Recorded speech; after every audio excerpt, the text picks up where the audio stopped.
మత్తయి సువార్త 11వ అధ్యాయము 12వ వచనం. బాప్తిసమిచ్చు యోహాను దినములు మొదలుకొని ఇప్పటి వరకు పరలోక రాజ్యము బలాత్కారముగా పట్టబడుచున్నది, బలాత్కారులు దానిని ఆక్రమించుకొనుచున్నారు.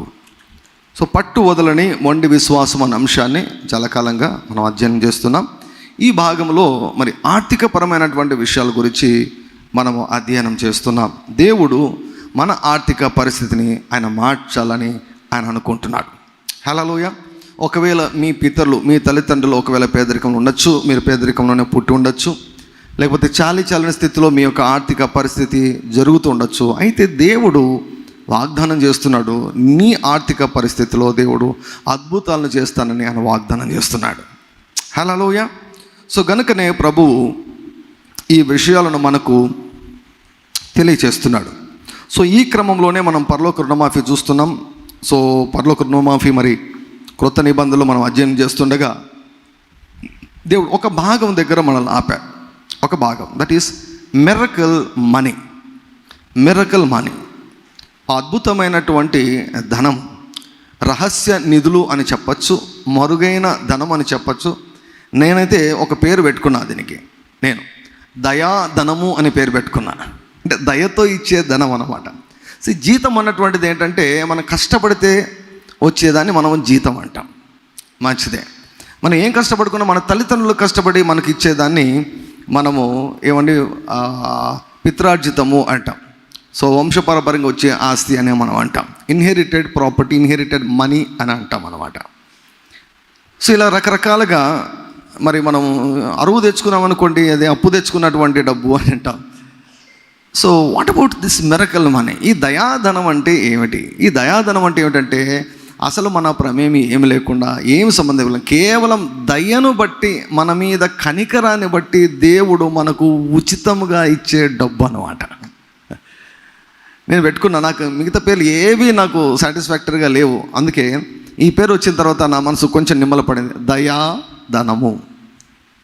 సో మనకు ఎక్కడ మనము బేస్ తీసుకున్నామంటే, యేసుక్రీస్తు ప్రభుల వారు గవర్నమెంట్కు బాకీ పడినప్పుడు, గవర్నమెంట్కు పన్ను కట్టాల్సి వచ్చినప్పుడు, పన్నువాడు వచ్చి ఎగతాళిగా సీమోను పేతురుతో మాట్లాడినప్పుడు, మీ బోధకుడు ఏమేమి కట్టడా, బిల్లు కట్టడా, మీ బోధకుడు ఎగరగొడతాడా మీ బోధకుడు అని ఎగతాళిగా అన్నప్పుడు, అప్పుడు పేతురు ఇంటిలోకి వచ్చి రాకముందు యేసుక్రీస్తు ప్రభుల వారు ఆయన చెప్పాడు, వెళ్ళి సముద్రంలోకి వెళ్ళి చేపలు పట్టు.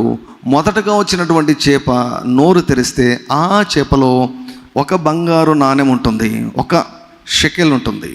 కాబట్టి ఆ ఒక షెకెల్ తీసుకొని నీ పన్ను ప్లస్ నా పన్ను, ఇద్దరి పన్నులు కట్టేసి, నీ బిల్లు కట్టేసే, నా బిల్లు కట్టేసే అని యేసుక్రీస్తు ప్రభు ఒక అద్భుతమైన రీతిలో దయను బట్టి తన రుణాన్ని తాను తీర్చుకున్నాడు.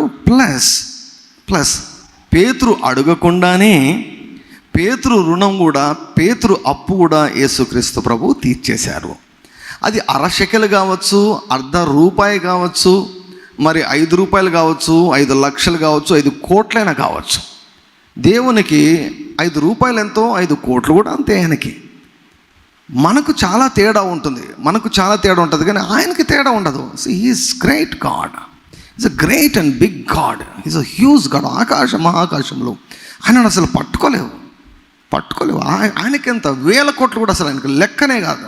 1000 కోట్లు కూడా ఆయనకు లెక్కనే కాదు. ఏంటి అసలు పరలోకం అంతా మొత్తం బంగారుమయం, ముత్యాలమయం, వజ్రాలమయం. పరలోకం అంతా ఎంత రిచ్ అండి. Our father is so rich. కాబట్టి ఆయనకు అసలు ఇటువంటి ఏమీ అసలు హీఈస్ నాట్ మూవ్డ్.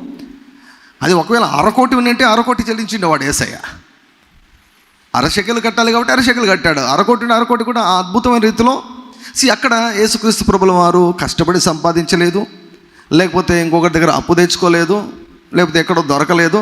కానీ దేవుని ఆత్మచేత నడిపించబడి యేసు ప్రభు కొరకై, పేతురు కొరకై దాచబడి ఉన్నటువంటి రహస్యమైన ధనాన్ని యేసు ప్రభు కనుక్కున్నాడు గనుక ఆ ధనాన్ని స్వాధీనం చేసుకోగలిగాడు. స్వాధీనం చేసుకొని అప్పు నుంచి బయటికి రాగలిగాడు.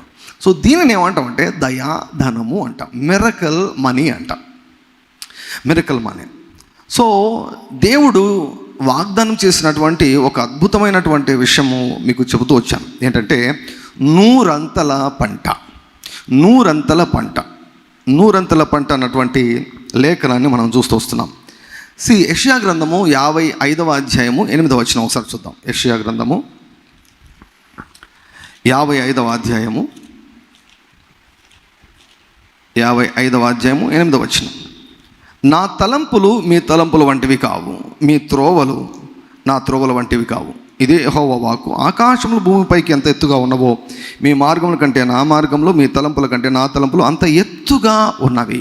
ప్రభు అంటున్నాడు, మీ గురించి మీకు ఆలోచనలు ఉన్నాయి, మీ గురించి నాకు ఆలోచనలు ఉన్నాయి అంటున్నాడు. మీ గురించి మీ తల్లిదండ్రులకు కొన్ని ఆలోచనలు ఉన్నాయి, బట్ మీ గురించి నాకు ఆలోచనలు ఉన్నాయి అంటున్నాడు. You have some thoughts about you and I have some thoughts about you. మీ గురించి మీకు కొన్ని రకాల ఆలోచనలు ఉన్నాయి. అయితే నాకున్నటువంటి ఆలోచనలతో పోలిస్తే మీకంటే నా ఆలోచనలు చాలా చాలా ఉన్నతంగా ఉన్నాయి. భూమికి పైగా ఆకాశం ఎంత ఎత్తుగా ఉన్నదో ఏమన్నా లెక్కించగలమో, ఎంత ఎత్తు ఉందో అంత ఎత్తుగా నా ఆలోచనలు, నా తలంపులు మీ ఎడల ఉన్నాయి అని అన్నాడు. సో అందుకే ఎంతసేపు ఉన్నా కూడా మనం కూర్చొని తలలు బద్దలు కొట్టుకోకూడదు. ఏ సమస్యలో పరిష్కారం కొరకైనా కూడా వాక్యంలో జ్ఞాని అయినటువంటి సొలొమోను గారు రాశారు. ఏమన్నారంటే, నీ స్వబుద్ధిని ఆధారము చేసుకొనక నీ పూర్ణ హృదయంతో యెహోవా యందు నమ్మిక ఉంచుము, అప్పుడు ఆయన నీ త్రోవలను సరళము చేయును. నీ ప్రవర్తన అంతటి యందు, నీ నిర్ణయాలంతటి యందు ఆయన అధికారంలో ఒప్పుకొనము, ఆయన నీ త్రోవలను సరళము చేయను అన్నాడు. సో దేవుని యొక్క ఆలోచనలు నీ ఎడల చాలా ఉన్నతంగా ఉన్నాయి. నీవు కొంచెము చిన్న చిన్న టెస్టులు డబ్బుల విషయంలో పాస్ అయితే, ఏమండి ఎవరు కూడా చిన్నపిల్లలకు ఏమండి జ్ఞానములు ఎదుగునటువంటి చిన్నపిల్లలకు డబ్బులు ఏమైనా లక్షల రూపాయలు ఏమైనా వాళ్ళ జోబులు పెడతాం మనము? నో. వారు ఎదిగినప్పుడు వారి చేతులకి మనం కావాల్సినంత డబ్బు వారికి పెడతాం, వాళ్ళ సామర్థ్యాన్ని బట్టి. ఇన్ ద సేమ్ వే దేవుడు కూడా మన ఆర్థిక పరిస్థితిని ఏమండి కొన్ని చిన్న చిన్న పరీక్షలలో మన నమ్మకత్వాన్ని చూసి ఆయన దయచేస్తాడు. హల్లెలూయా. ఆ చిన్న చిన్న పరీక్షలు పెట్టకుండా దేవుడు డబ్బిచ్చాడు అనుకోండి, మన జీవితాలు మనం పాడు చేసుకుంటాం. ఇప్పుడు డాక్టర్ కోర్సులో MBBS 4.5 సంవత్సరాలు, హౌస్ సర్జన్సీ 1 సంవత్సరం, 5.5 సంవత్సరాలు చదవకుండా డైరెక్ట్గా డాక్టర్గా దిగారనుకోండి, ట్రైనింగ్ లేకుండా, టెస్టులు పాస్ అయ్యి ఇవంతా ట్రైనింగ్ లేకుండా డైరెక్ట్గా దిగితే ఎంతమంది రోగులను లేపేస్తారో. కాబట్టి డైరెక్ట్గా ఏ చిన్న చిన్న టెస్టులు లేకుండా దేవుడు నీకు కోట్ల రూపాయలు నీ చేతిలో పెట్టాడంటే నీ జీవితం నాశనం అయిపోతుంది. అందుకే దేవుడు ఉన్న పలాన నీ ఆత్మీయ స్థితితో సంబంధం లేకుండా దేవుడు ఆర్థిక పరిస్థితిని మెరుగుపరచడు. So for God to bless you financially, నిన్ను ఆర్థికంగా దేవుడు దీవించాలంటే కొన్ని విషయాల్లో దేవుడు నీ నుంచి విధేయతను దేవుడు ఆశిస్తాడు. కొన్ని చిన్న చిన్న పరీక్షలు నీవు పాస్ కావాలి. చిన్న చిన్న విషయాల్లో నీవు నమ్మకం కలిగి ఉండాలి. నాకు బాగా గుర్తున్నది, మన ఆత్మీయ తండ్రి మరి హ్యారిగోమ్స్ అంకుల్ గారు కోయంబత్తూరులో ఉంటారు. గొప్ప దైవజనులు, ప్రపంచవ్యాప్తంగా అపోస్తలులుగా దేవుని చేత ఆత్మచేత నింపబడి 9 వరముల చేత నింపబడి అని వాడబడుతున్నారు. సో ఒకానొక టైంలో చాలా బిజినెస్ చేస్తుండేవారు అంకుల్, వ్యాపారం చేస్తుండేవాడు. వ్యాపారం చేస్తున్నటువంటి టైంలో ప్రభు కనిపించి ముఖాముఖి దర్శనమిచ్చి సంపూర్ణంగా సేవకు రమ్మని ప్రభు పిలిచాడు. నిన్ను ఒక సువార్థికునిగా నేను పిలుస్తున్నాను, అపోస్తలునిగా పిలుస్తున్నాను కనుక ప్రపంచమంతా తిరిగి నా గురించినటువంటి సువార్తను ప్రకటించాలని పిలిచినప్పుడు, సో ఆ యొక్క బిజినెస్ వదిలేసి సంపూర్ణంగా సేవకు వచ్చేసాను. సంపూర్ణంగా సేవకు వచ్చిన తర్వాత ఇక మీటింగ్లు పెట్టాలి కదా, మీటింగ్లు పెట్టాలి. కొన్ని 100 ఓపెన్ ఎయిర్ మీటింగ్స్ పెట్టారు భారతదేశం అంతా. మనం అంటుంటాము నార్త్లో మీటింగ్స్ కష్టం, అట్లా అంటాం. ఎన్ని కష్టాలు ఉన్నా కూడా ఏమండి 2 నెలలకు ఒకసారి ఖచ్చితంగా హరిగోమ్స్ దైవజనులు వారు నార్త్కి వెళ్ళిపోయి అక్కడ సేవ చేస్తుంటారు, మీటింగ్స్ జరుపుతూ ఉంటారు, ఎంత వ్యతిరేకత ఉన్నా కూడా. సో అలా మీటింగ్స్ పెట్టాలనుకున్నప్పుడు ఆయన ఎవరిపైన కూడా డబ్బులకు ఆధారపడేవారు కాదు. సో ఆయన ఏం చేశారంటే తనకున్నవన్నీ అమ్మడం మొదలుపెట్టాడు. ఉన్నవన్నీ ఒకదాని తర్వాత అన్నీ అమ్మడం మొదలుపెట్టారు. చివరికి వారి యొక్క సతీమణి ఆంటీ గారి యొక్క ఏమండి ఈ యొక్క బంగారు నగలు ఉంటాయి కదా, వాటిని కూడా ఇంకా పెట్టేశారు అనమాట. అన్నీ అయిపోయాయి. 3 సంవత్సరాలు అంట మొత్తం ఖాళీ అంట. 3 సంవత్సరాలు మొత్తం ఖాళీ. ఇక కనీసము ప్రయాణం చేసేదానికి కూడా డబ్బులు లేవంట. మొత్తం ఖాళీ అయిపోయిందండి. దేని కొరకు? సువార్త కొరకు మొత్తం ఖాళీ అయిపోయింది.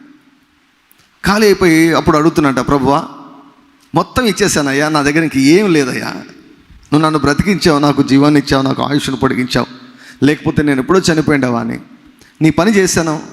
3 సంవత్సరాల్లో నాకున్నదంతా అమ్మేశానయ్యా, ఇక నా దగ్గర ఏం లేదు ప్రభువా, నువ్వు సహాయం చేయాలి, లేకపోతే నా భార్యకు బట్టలు కొనేదానికి కూడా నా దగ్గర డబ్బులు లేవయ్యా, పిల్లల్ని చూసుకునే దానికి డబ్బులు లేవయ్యా అని దేవుని సన్నిధిలో మొరపెట్టినప్పుడు ప్రభు కనిపించి ప్రభు చెప్పారట, ఈ 3 సంవత్సరాలు నిన్ను టెస్ట్ చేశాను, ఈ 3 సంవత్సరాలు నేను టెస్ట్ చేశాను, ఇప్పుడు నేను నిన్ను నమ్ముతాను అన్నాడంట. Now I will begin to bless you financially. ఇప్పటి నుంచి నేను నిన్ను ఆర్థికంగా నేను దీవిస్తాను అని దైవజనులతో దేవుడు చెప్పగా, ఆ రోజు నుంచి ఆర్థికపరమైన ఆశీర్వాదాలు అంకుల్ గారి జీవితంలో విపరీతంగా పనిచేయడం ప్రారంభించాయి. కోయంబత్తూరుకు మేము ఒకసారి వెళ్ళాం, 2 సార్లు వెళ్ళాను నేను. ఒకసారి వెళ్ళినప్పుడు అక్కడ చాలా వాళ్ళ పరిచర్య చూపించారు, మరి సంఘాన్ని చూపించారు, తర్వాత దేవుడు వారికి ఇచ్చినటువంటి ఈవులను చూపించారు. అసలు లెక్కచారం వేస్తే అసలు ఎంతంటే అసలు కనీసం అంటే ఆ ప్రాపర్టీ అంతా ఏ 150 కోట్లు ఉంటుందో 200 కోట్లు ఉంటుందో, వింటున్నారా? హండ్రెడ్స్ ఆఫ్ క్రోర్స్ ప్రాపర్టీ అనమాట. ఒకే చోట 70 ఎకరాల స్థలం, 70 ఎకరాల స్థలం. అందులో ఒక స్కూల్ కట్టారు, ఇంటర్నేషనల్ స్కూల్ కట్టారు. ఆ ఇంటర్నేషనల్ స్కూల్ ఎవరికంటే అనాథలకు ఇంటర్నేషనల్ స్కూల్ కట్టారు. 17 కోట్లు పెట్టి కట్టాడు. 17 కోట్లు పెట్టి ఇంటర్నేషనల్ స్కూల్ కట్టారు. నేను అక్కడికి వెళ్ళి చూసినప్పుడు, ఆ సౌకర్యాలను చూసినప్పుడు నాకు అనిపించింది, మా పిల్లలకు కూడా మేము ఇలా ఇటువంటి మంచి స్కూల్స్ లేవే అని నాకు అనిపించి నేను అంకుల్ గారిని అడిగాను, అంకుల్ ఫీజు ఎంత అని అడిగాను. ఫీజు ఎంత ఉంటుందంటే నా వైపు చూసి చిరునవ్వు నవ్వు ఏమన్నారంటే ఫ్రీ అన్నాడు. టోటల్ ఫ్రీ అన్నాడు. Total free. 17 కోట్లు పెట్టి కట్టారు. ఏమండి, అనాథలు, తల్లిదండ్రులు లేనివారు. ఫస్ట్ ప్రిఫరెన్స్ తల్లిదండ్రులు ఇద్దరు లేకుంటే వాళ్ళకి అనమాట. అసలు వాళ్ళని చూశాను నేను. అక్కడ వారు పొద్దున్నే లేచి వారు కలిసి, కొన్ని 100 మంది ఉన్నారు, వారంతా కలిసి దేవుని ఆరాధిస్తుంటే తల్లిదండ్రులు లేనటువంటి వారు ఎంత మంచి బట్టలు వేసుకుంటున్నారు, ఎంత మంచి తిండి తింటున్నారు, ఎంత మంచి చోట వారు ఉన్నారు, ఎంత మంచి ఆరోగ్యకరమైనటువంటి వాతావరణం వారు ఉన్నారంటే నాకు చాలా సంతోషం వేసింది. చాలా అరుదుగా మనకు ఇలా కనిపిస్తారు.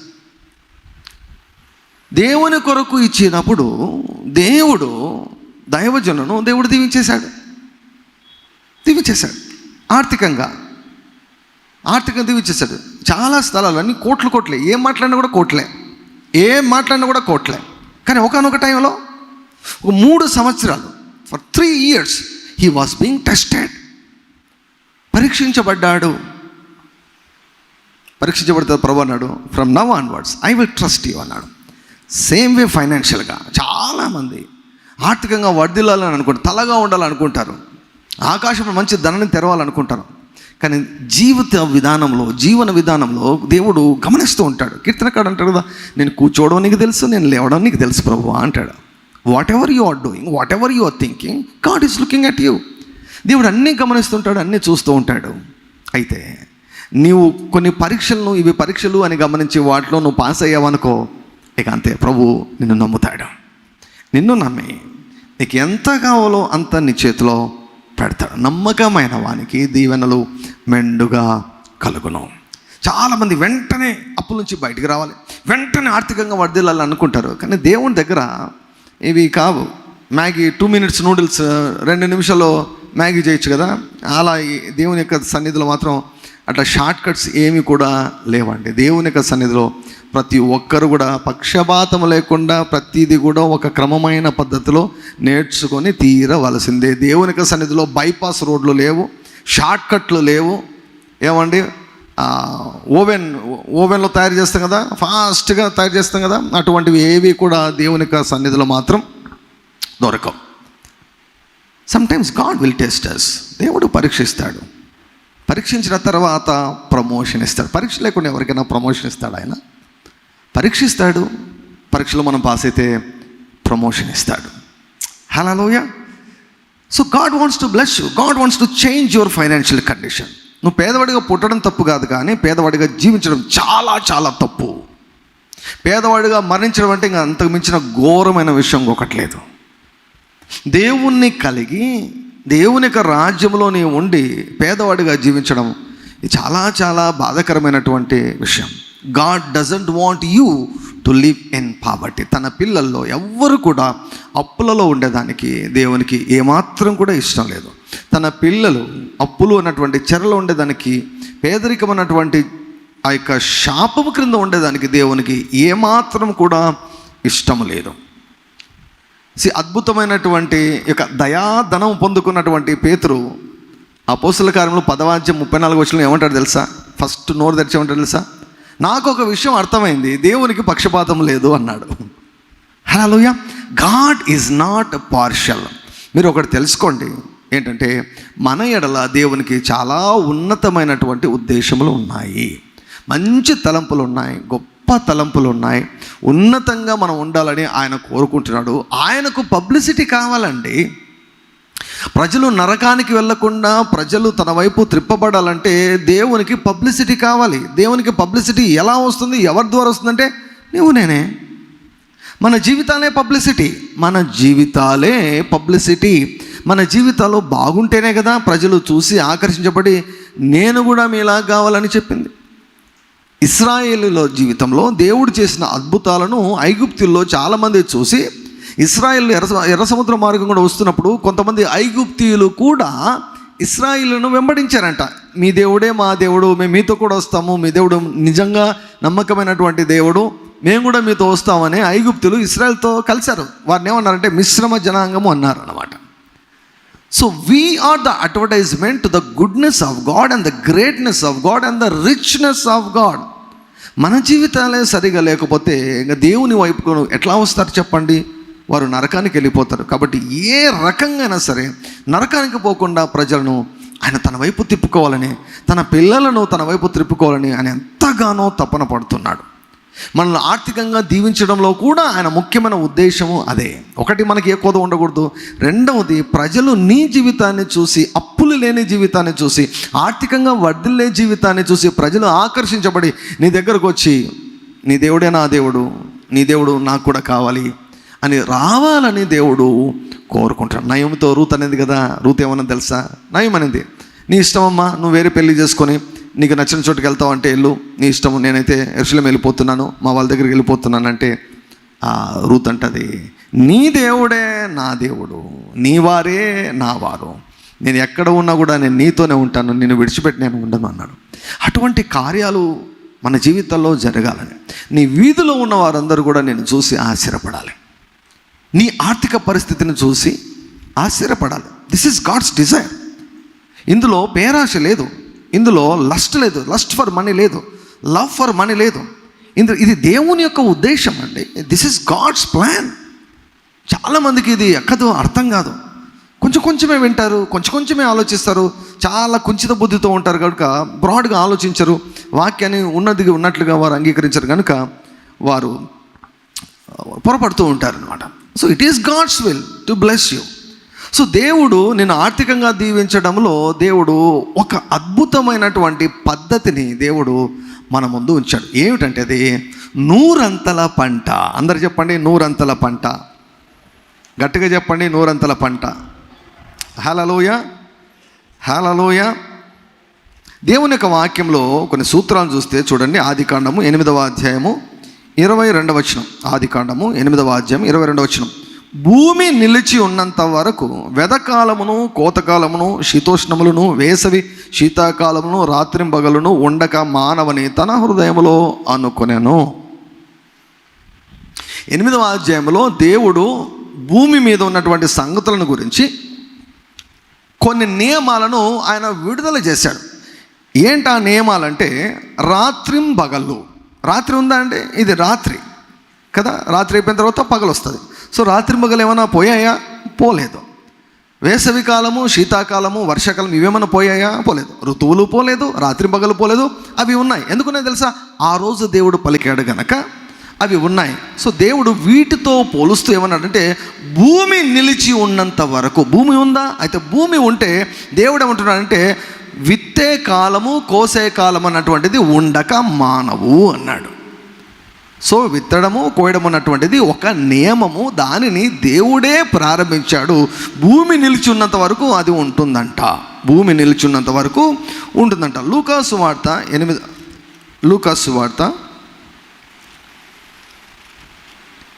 6వ అధ్యాయము 38వ వచనం. లూకాసు వార్త 6వ అధ్యాయం 38వ వచనం. ఇవి యేసు ప్రభు చెప్తున్నటువంటి మాటలు. సో ఆదికాండం 8వ అధ్యాయం 22వ వచనంలో ప్రభువే చెప్పాడు. ఇక్కడ కూడా ప్రభు చెప్తున్నాడు 38వ వచనం. ఇయ్యుడి అప్పుడు మీకు ఇవ్వబడును. ఇవ్వుడి అప్పుడు మీకు ఇవ్వబడును. Give and it shall be given unto you. అంటే మనకి ఏదైనా కావాలంటే, మన చేతిలోకి ఏదైనా రావాలంటే ఫస్ట్ మన చేతిలో నుంచి పోవాలంట. ఉదాహరణకు మనకి ఏదైనా పంట రావాలంటే మన చేతిలో నుండి విత్తనం వెళ్ళాలి. విత్తనము నాటకుండా మనకు పంట రాదు. ఇన్ ద సేమ్ వే దేవుని యొక్క పద్ధతిలో మనం ఆర్థికంగా వర్ధిల్లాలి అంటే మనము ఇస్తేనే మనకు దీవెన అని యేసు ప్రభు చెప్పినటువంటి మాటలు. ఇది పాస్టర్ చెప్పిన మాటలు కాదు, నేను చెబుతున్నటువంటి మాటలు కాదు, నేను అల్లినటువంటి మాటలు కాదు, నా సొంత మాటలు కాదు, కానీ ఇవి యేసు ప్రభు పలికినటువంటి మాటలు. Give and it shall be given unto you. ఇవ్వండి అప్పుడు మీకు ఇవ్వబడుతుంది. ఎలా ఇవ్వబడుతుందంట? చూడండి, అణచి కుదిలించి దిగజారునట్లు నిండు కొలతను మనుషులు మీ ఒడిలో వేతురు. నిండు కొలత. సో నువ్వు ఇచ్చేదానికి దేవుడంట నిండు కొలతతో నీకు మనుషుల ద్వారా ఇప్పిస్తాడంట. నిండు కొలత. దిస్ ఇస్ అ లా. ప్రభు చేసినటువంటి ఒక చట్టం, ప్రభు చెప్పినటువంటి ఒక చట్టం. ఇది పనిచేస్తూ ఉంటుంది. నిండు కొలతతో నీకు మరలా వస్తుంది. అంటే నీవు ఇచ్చినప్పుడు అది మరలా నీకు వస్తుంది. 3వ చోట. సో ప్రతి విషయం కూడా 2-3 వాక్యాల ద్వారా స్థిరపరచబడాలి. 3వ చోట చూపిస్తాను. కొరింథీయులకు వ్రాయబడినటువంటి 2వ పత్రిక 9వ అధ్యాయం. కొరింథీయులకు వ్రాయబడిన 2వ పత్రిక 9వ అధ్యాయము 6వ వచనం. 9వ అధ్యాయం 6వ వచనం. కొంచెముగా విత్తువాడు కొంచెముగా పంట కోయును, సమృద్ధిగా విత్తువాడు సమృద్ధిగా పంట కోయును అని ఈ విషయమై చెప్పవచ్చును. సనుగు కొనకయు బలవంతముగా కాకయు ప్రతివాడును తన హృదయంలో నిశ్చయించుకున్న ప్రకారము ఇయ్యవలను, దేవుడు ఉత్సాహంగా ఇచ్చువాడిని ప్రేమించును. అంటే ఇది ఇచ్చే దాని గురించి మాట్లాడుతున్నాడు, డబ్బుల గురించి మాట్లాడుతున్నాడు. ఇక్కడ విత్తనం కోయడం అన్నటువంటిది ఏమంటే వేరే విత్తనాల గురించి మాట్లాడడం లేదు. ఇక్కడ డబ్బులు ఇచ్చేదాన్ని దేవుడు ఏమంటున్నాడంటే, పౌలు గారి చేత ఏం వ్రాయిస్తున్నాడంటే దేవుడు అది విత్తడం అని వ్రాయిస్తున్నాడు. So whenever you give an offering to God, you are sowing. నీవు విత్తుతూ ఉన్నావని అర్థము. You should have proper understanding. నీవు దేవుని యొక్క రాజ్యంలోనికి నీవు విత్తుతున్నావు అని అర్థం. సో కొంచెముగా విత్తేవారు కొంచెముగా పంట కోస్తారు, సమృద్ధిగా విత్తేవారు సమృద్ధిగా పంట కోస్తారు. సో నీకెంత పంట రావాలన్నటువంటిది నీ చేతిలో ఉంది. నీ ఆర్థిక పరిస్థితి ఏ స్థాయిలోకి వెళ్ళాలన్నటువంటిది నీవు విత్తేదాన్ని బట్టి ఉంటుంది. కొంచెం విత్తుతున్నావా, కొంచెమే పంట వస్తుంది. నీకు ప్రిన్సిపల్స్ తెలుసుకుంటే కొంచెమే పంట వస్తుంది. సమృద్ధిగా విత్తుతున్నావా, నీకు సమృద్ధిగా పంట వస్తుంది. ఇది బైబిల్ అండి. This is Bible. భూమి ఉన్నంత వరకు ఈ నియమం పనిచేస్తుందని చెప్పాడు. రెండవది, ఇవ్వండి అప్పుడు మీకు ఇవ్వబడును, నిండు కొలతతో మీ దగ్గరికి మరలా వస్తుంది. నిండు కొలతతో. ఇక్కడ ఏమంటే కొంచెముగా విత్తువాడు కొంచెముగా పంట కోస్తాడు, సమృద్ధిగా విత్తువాడు సమృద్ధిగా పంట కోస్తాడు. ఈ 3 నియమాలు ప్రతి ఒక్కరి జీవితంలో పనిచేస్తూ ఉన్నాయి. సో ఎగ్జాంపుల్స్గా మనం చూసాం. ఆదికాండము 26వ అధ్యాయము 12వ వచనం. ఇస్సాకు, బాగా అండర్లైన్ చేసుకోండి, ఇస్సాకు ఆ దేశమందున్న వాడై విత్తనము వేసి ఆ సంవత్సరము 100 ఫలము పొందెను. హల్లెలూయా. సో ఈ లేఖన భాగాన్ని కూడా మనం అధ్యయనం చేస్తాం. ఇక్కడ 2 మాటలు ఏమిటంటే, ఆ దేశమందున్న వాడై ఆ సంవత్సరము. ఆ దేశమందు ఆ సంవత్సరమే. What a beautiful word. ఆ దేశమందు. ఏ దేశం అంటే దేవుడు చెప్పిన దేశము, దేవుడు చెప్పిన సంఘము, దేవుడు చెప్పిన పొలము, దేవుడు చెప్పిన ఊరు, దేవుడు చెప్పిన పరిచర్య, ఆ దేశమందున్న వాడై ఆ సంవత్సరమే 100 పంట. ఈ వాక్యం దగ్గర దేవుడు మాట్లాడాడు. ఈ సంవత్సరంలో చాలామంది తాము విత్తిన దానికి 100 పంటను కోసుకొనబోతున్నారు. నమ్మిన వారు హల్లెలూయా చెప్పచ్చు. హల్లెలూయా.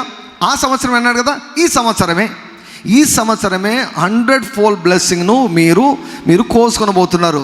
నేనైతే, నాకు మిగతా వాళ్ళ గురించి నాకు తెలియదు, కానీ నేనైతే ఫుల్గా నేను నమ్ముతున్నాను. మొట్టమొదటిగా వాక్యము నాకు అన్వయించుకుంటాను. నేనైతే మాత్రం ఖచ్చితంగా ఎవరు కోసుకోకపోయినా నేను మాత్రం 100 పంటను నేను ఖచ్చితంగా కోసుకొని తీరుతాను ఈ యొక్క సంవత్సరం. హల్లెలూయా. ఇస్సాకు ఆ సంవత్సరమే ఆ దేశమందున్నవాడు ఏం చేశాడు? విత్తనం వేశాడు. విత్తనం వేయకుండా నువ్వు ఎన్ని ఉపవాసాలు చేసినా, ఇప్పుడు చాలామంది అడుగుతుంటారు, ప్రార్థన చేయండి పాస్టర్, ప్రార్థన చేయండి, నాకు అప్పుల నుంచి బయటికి రావాలి, లేకపోతే ఆర్థికపరమైనటువంటి సమస్యలను ప్రార్థన చేయండి అడుగుతుంటారు. ఎప్పుడో ఒకసారి అద్భుతాలు జరుగుతాయి, కానీ దేవుడు అవిధేయతను ఎప్పుడు కూడా ఎంకరేజ్ చేయడు. అవిధేయతను, నిర్లక్ష్య జీవితాన్ని ఎప్పుడు కూడా ప్రోత్సహించాడు దేవుడు. కనుకయే ప్రార్థన చేయడం వలన చాలాసార్లు ఆర్థికపరమైనటువంటి సమస్యలు చాలాసార్లు తీరవు. ఇక్కడ ఆర్థికపరమైన సమస్యలు తీరేదానికి దేవుడు చూపించిన మార్గం ఏమిటంటే విత్తనం వేయాలి. You have to sow to reap. ఇస్సాకు ఏం చేశాడు? అదే దేశమందు ఉన్నాడు, కానీ ఏం చేశాడు? కరువు ఉంది. ఆయన మనసు ఏం చెప్పింటుందో, ఆ గెరార్లో ఉన్నటువంటి వారందరూ ఏమని మాట్లాడింటారో, పిచ్చోడు వెర్రోడు అనుకుని మాట్లాడింటారు. అవును కదా, నువ్వెందుకు ఇంత రిస్క్ తీసుకుంటున్నావని ఇస్సాకు మనస్సు కూడా ఇస్సాకుతో మాట్లాడి ఉంటుంది. చాలా పోరాటం చేయించి దేవుడు చెప్పాడు నేను చేస్తా, దేవుడు ఆశీర్వదిస్తానన్నాడు. ఆయన ఆశీర్వాదం పనిచేస్తే ఏమండి, యెహోవా ఆశీర్వాదము ఐశ్వర్యం ఇస్తుంది. కరువు అన్నటువంటిది ఉండదు. కరువులో ఆయన సమృద్ధిని కలుగజేస్తాడు. That is the power of the blessing of the Lord Jesus Christ. ఆయన ఆశీర్వాదం పనిచేస్తే మనకు కరువే ఉండదు. కరువులో దేశానికంతా కరువు, కానీ ఇస్సాకుకు కరువు లేదు. హల్లెలూయా. ఒకవేళ లోకమంతటి మీదకి కరువు రావచ్చేమో, కానీ ఈ వాక్యం నేర్చుకుంటే నీకు మాత్రము కరువు ఉండదు. హల్లెలూయా. కీర్తనకాడు ముసలివాడైన తర్వాత అన్నాడు, నేను చిన్నవాడనై ఉంటేనే ఇప్పుడు పెద్దవాడినయ్యాను. నీతిమంతుడు విడవబడ్డం కానీ వాడి సంతాన భిక్షమెత్తుడు కానీ వినలేదు కనలేదు అన్నాడు. దేవునికి చాలా రోషం. యెహోవా మన కాపరి, మనకు లేమి ఉండదు, లేమి కలగదు. అన్నిటి యందు ఎల్లప్పుడూ సర్వ సమృద్ధిని దయచేటకు శక్తి కలిగినటువంటి వాడు. ఆయన సమస్త విధములైన కృపను మన ఎడల విస్తరింపచేయగలడు. He should trust us. ఆయన మనల్ని నమ్మగలగాలి. He should trust us. So ఇస్సాకు 100 పంటను ఆయన కోసుకున్నాడు. సో ఈ వాక్య భాగం చూసాం. తర్వాత మార్కు సువార్త 10వ అధ్యాయంలో, మత్తయి సువార్తలో వ్రాయించాడు, మార్కు సువార్తలో వ్రాయించాడు, లూకా సువార్తలో వ్రాయించాడు. మత్తయి సువార్త 10వ అధ్యాయంలో 28వ వచనం, పేతురు, ఇదిగో మేము సమస్తమును విడిచిపెట్టి నేను వెంబడించితమని ఆయనతో చెప్పసాగాను. అందుకు యేసు ఇట్లనెను, నా నిమిత్తమును సువార్త నిమిత్తమును ఇంటినైనను అన్నదమ్ములనైనను అక్క చెల్లెండ్రనైనను తల్లిదండ్రులనైనను పిల్లలనైనను భూములనైనను విడిచిన వాడు ఇప్పుడు ఇహమందు హింసలతో పాటు 100 ఇండ్లను అన్నదమ్ములను అక్క చెల్లెండ్లను తల్లులను పిల్లలను భూములను రాబో లోకమందు నిత్యజీవమును పొందురని మీతో నిశ్చయంగా చెప్పుచున్నాను. మొదటి వారు అనేకులు కడపటి వారగుదురు, కడపటి వారు మొదటి వారగుదురు. లాస్ట్ వీక్ మనం చూసాం ఏ సందర్భంలో చెప్పాడు. ఒక ధనవంతుడైనటువంటి అధికారంలో ఉన్నటువంటి ఒక యవనస్తుడు యేసుప్రభు దగ్గరికి వచ్చి నిత్యజీవానికి వారసులేదని నేనేం కావాలి, ఏం చేయాలి అన్నప్పుడు కాసేపు వారి మధ్య సంభాషణ జరిగింది. ప్రభు ఒకటే చెప్పాడు, నీకున్నవి అన్నీ అమ్మేసి నన్ను వెంబడించు. Come for gospel work. సువార్త కొరకురా, సువార్త పని చేద్దురా, కమ్ ఫాలో మీ అన్నాడు. యూ ఫాలో మీ అన్నాడు. అమ్మేసి రోడ్డు మీద పడు అనలేదు ప్రభువు. అన్నీ అమ్మేసి రోడ్డు మీద పడు అనలేదు. కొన్నిసార్లు ప్రజలు ఎమోషనల్గా స్పందిస్తారు. ఎమోషనల్గా ఏమండి, పాస్టర్ కొంచెం మ్యానిపులేట్ చేస్తారు. కొంచెం మా వాళ్ళకు భలే అలవాటు అనమాట. డబ్బులు రాబట్టే దానికి భలే జిమ్మిక్కులు చేస్తారు, మ్యానిపులేట్ చేస్తారు. ఒక సినిమా యాక్టర్ చెప్తున్నాడు, చిన్న టెస్ట్ మనీ. సినిమా యాక్టర్ నుంచి ఇప్పుడు దేవుని సేవ చేస్తున్నాడు. ఆయన అంటున్నాడు, నేను సినిమాలో నటించేటప్పుడు చాలామంది నటులను చూశాను, కానీ ఇక్కడ దేవుని నమ్ముకుని సేవలకు వచ్చిన తర్వాత ఇక్కడ మహానటులను చూస్తున్నాను అన్నాడు. నాకు భలే నవ్వొచ్చింది. సినిమా వాళ్ళు కూడా పనికిరారు అనమాట మన పాస్టర్ల ముందు, మన సేవకుల ముందు. వాళ్ళకి డబ్బు కావాలి, ఆ డబ్బులు ఎట్లా లాగాల, ఎట్లా జోబుల నుంచి రప్పించాలని ఇంకా వారు భలే ప్రయత్నాలు చేస్తారనమాట. సో అది వింటూనే మనం చాలా కదిలించబడిపోతాం, హృదయాలు కదిలించబడిపోయి మనం ఉన్న డబ్బులన్నీ కూడా ఇచ్చేస్తూ ఉంటాం. సో అలాగే హైదరాబాద్ ప్రాంతంలో ఒకరు ఇలాగే ప్రసంగం చేసి ఆ బీది విధవరాలు చూడు 2 కాసులు ఉన్నదంతా ఇచ్చేసింది, మీరు ఇచ్చేయండి, ఉన్నదంతా ఇచ్చేసాను అంటూనే ఒక వ్యక్తి ఫుల్ ఆవేశానికి లోనైపోయి మొత్తం పర్సు మొత్తం వేసేసాడట. పర్సు మొత్తం వేసేసాడు. చర్చ అయిపోయింది. ఆయన తన రూమ్కు వెళ్ళాలంటే సుమారుగా 10-15 కిలోమీటర్లు వెళ్ళాలంట. 10-15 కిలోమీటర్లు వెళ్ళాలి. చర్చి నుంచి బయటకు వచ్చాడు, ఏం చేయాలో దిక్కు తెలియలేదు.